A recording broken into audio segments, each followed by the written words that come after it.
இல்லாமல் இருப்பது நல்லது.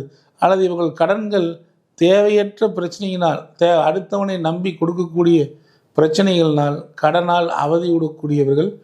நீங்கள் மிதுனராசிக்காரங்க யார்ட்டையாவது பணம் கொடுத்தா வாங்க முடியாதுங்க. ஆனால் இவங்க கொடுத்து வாங்கணும்னு நினைப்பாங்க. நீங்கள் யார்கிட்ட வேணாலும் பணம் கொடுங்க, கொடுத்தா வராது. அந்த மாதிரி ஒரு அமைப்புங்க. அதே மாதிரி இவங்களை பொறுத்த வரைக்கும் 7ஆம் இடமே குருவா பாதகமாக இருக்கிறதுனால இவங்க மனைவி பேச்சை கேட்டால், இவங்க மனைவி எப்படி இருப்பாங்கன்னா, இந்த தனுசு வீடு எப்படி இருக்கும்னா, அவங்க பேச்சை நீங்கள் கேட்கணும். அவங்கக்கிட்ட நீங்கள் சிரிச்சுக்கிட்டே இருக்கணும். கொஞ்சம் நீங்கள் என்ன அப்படின்ட்டு முடிஞ்சு வச்சு வம்பு வந்துடும். அப்போது ஒரு கணவன் மனைவியானவங்க கொஞ்சம் கூட சண்டை போடாமல் இருக்க முடியுமா?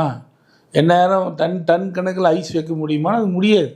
ஆனால் இவங்க மனைவி மிதுன ராசி மிதுன லக்னக்காரங்களுக்கு வரக்கூடிய மனைவி அல்லது கணவனுக்கு ஐஸ் மேல் ஐஸ் வச்சு நீங்கள் தான் எல்லாம், நீங்கள் சொல்கிறது தான் கரெக்டு அப்படின்னு சொல்லிக்கிட்டு இருந்தால் தான் வாழ்க்கை ஓடுமோ ஒழிய, இல்லைன்னா வாழ்க்கை பிரிவினையை சந்திக்கிறது.